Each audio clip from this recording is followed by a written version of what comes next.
In an era where Hollywood survives on sequels and shared universes, Christopher Nolan keeps delivering massive original blockbusters, then walks away.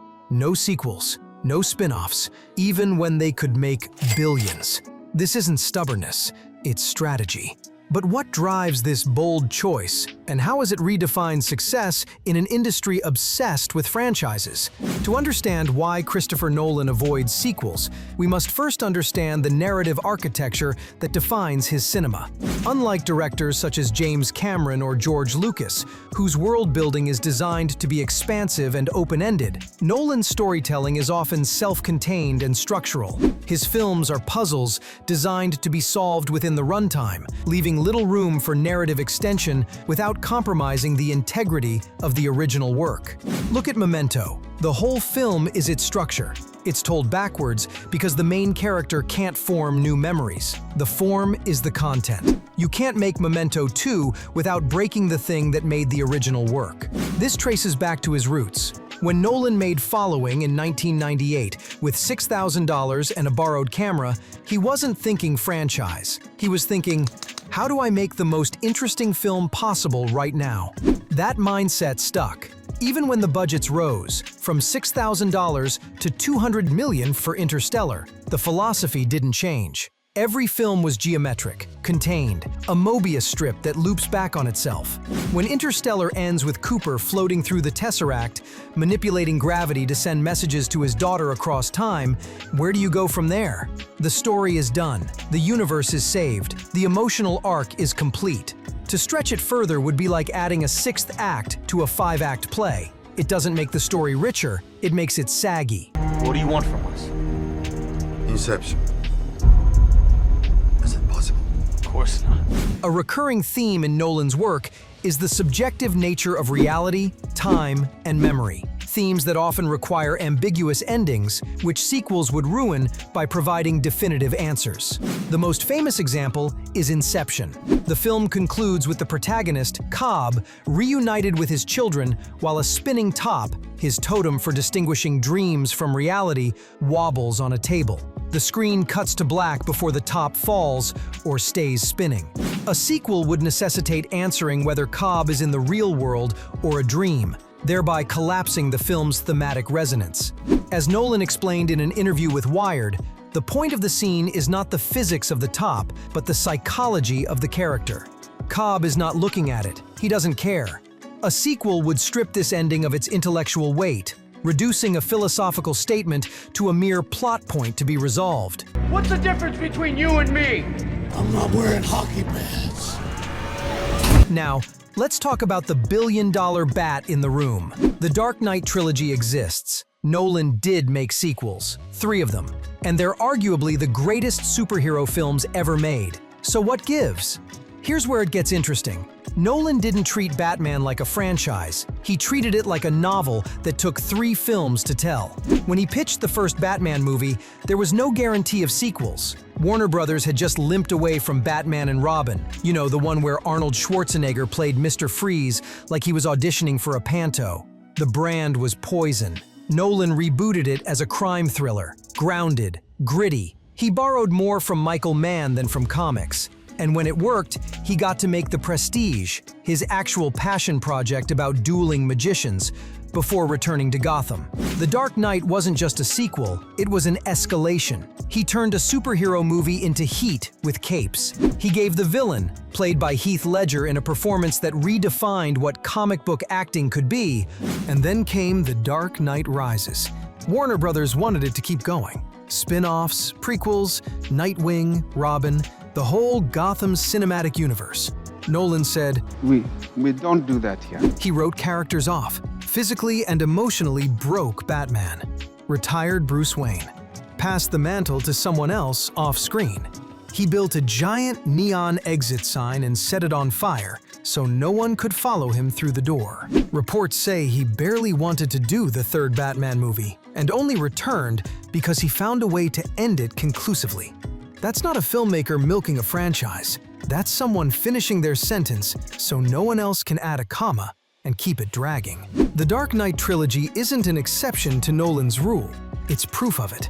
He only makes sequels if they serve the story's completion, not its expansion. And once it was done, he never looked back. Okay, but let's be real. The guy could print money with Inception too. So why doesn't he? Because Nolan doesn't make movies. He makes events. Think about how his films are marketed. It's never coming soon to a theater near you. Must be seen in IMAX. Experience it on the biggest screen possible. He's not selling a story. He's selling a pilgrimage. When Tenet came out in 2020 during the lockdown, Nolan insisted it had to be theatrical. Not because he's reckless, but because his entire brand is built on the idea that cinema is a physical, communal, overwhelming experience.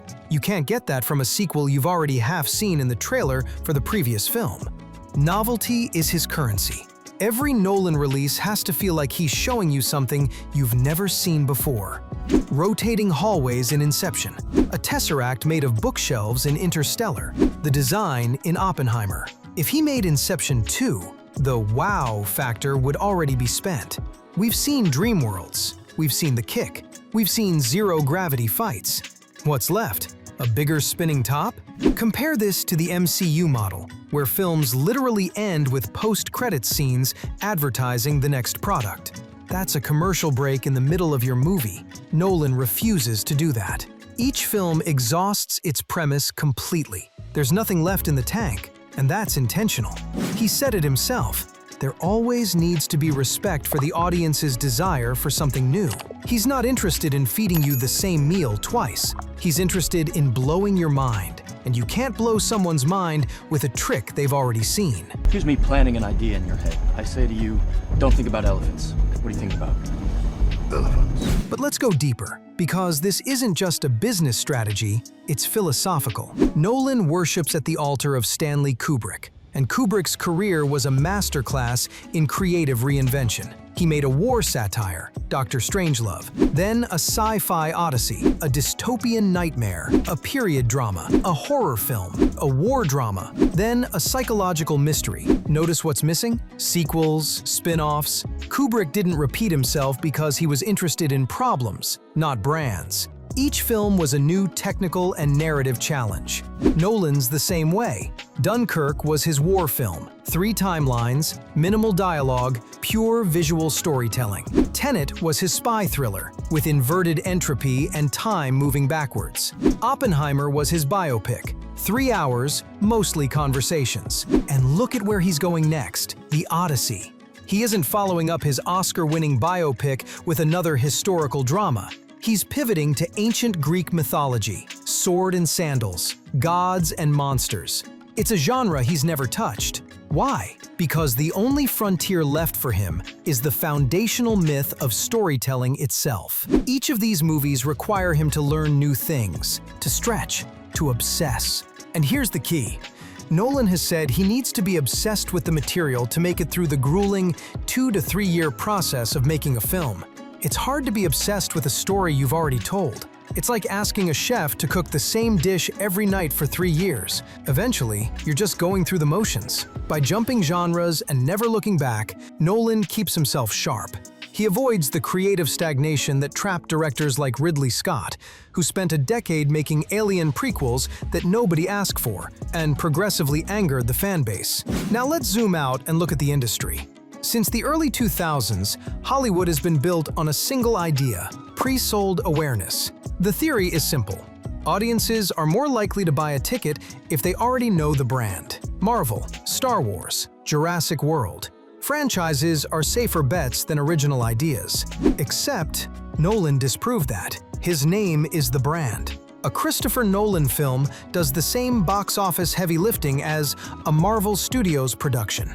Maybe more, because his fans know they're getting something they haven't seen before. Oppenheimer, a 3-hour R-rated black and white in parts biopic about a physicist most people couldn't name, made $975 million worldwide and won Best Picture. That's not franchise power, that's auteur power. And it only works because he doesn't make sequels. If Nolan were churning out Inception 2, 3, and 4, his brand would dilute. He'd become just another franchise director. the event status of his films would evaporate. By staying fiercely original, he's maintained scarcity. His films are rare, precious, anticipated.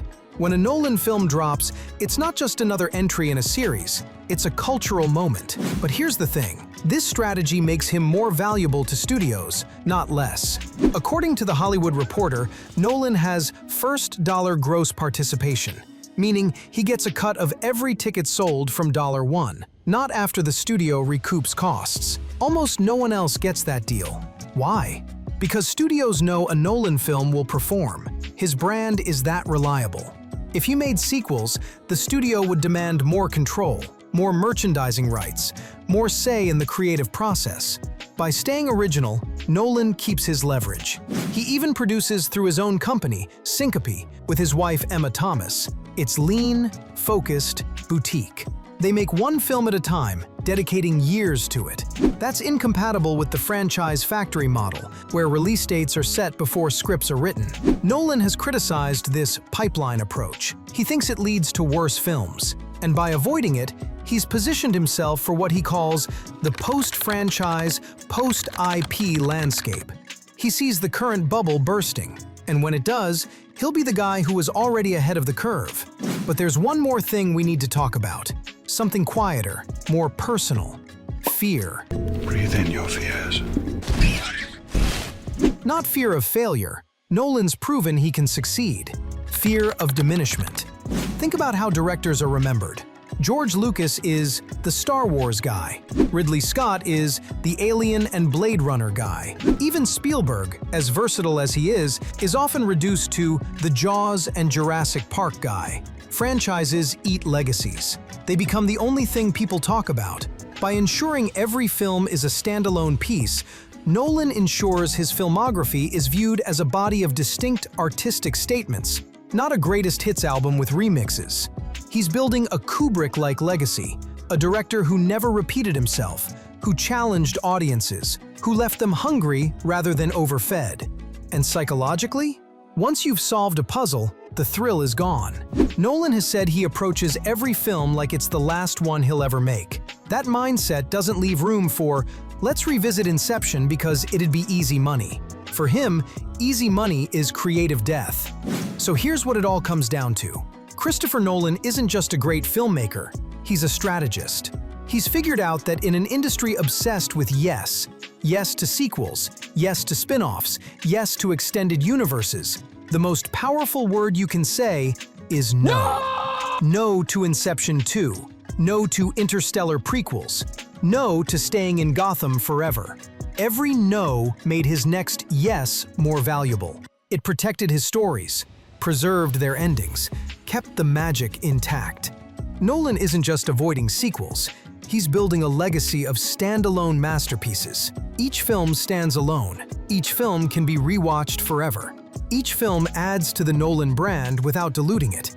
In 20 years, people won't need to watch 12 movies to understand his work. They can watch one, any one, and understand why he matters.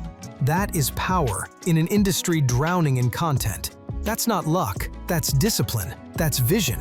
That's understanding that the audience doesn't just want more, they want better, they want new. They want to feel like they did the first time they saw the hallway spin in Inception. And you can't give them that feeling twice. So yes, Nolan could have made Batman 4, Interstellar 2, Oppenheimer: The Cold War, Tenet Part 2. He would have made even more money. But he would have lost something far more valuable. Freedom, mystery, scarcity. The ability to walk away when the story is done. In an era obsessed with endless expansion, Nolan chose finite perfection. And every time he does it, he proves the same lesson. You don't need to own the universe to win at the box office. You just need to own the moment. If you enjoyed this breakdown, drop a comment. Which Nolan film would you most want a sequel to, even though you know he'll never make it? And if you want more deep dives into directors who refuse to play the franchise game, hit subscribe. Thanks for watching. See you in the next one.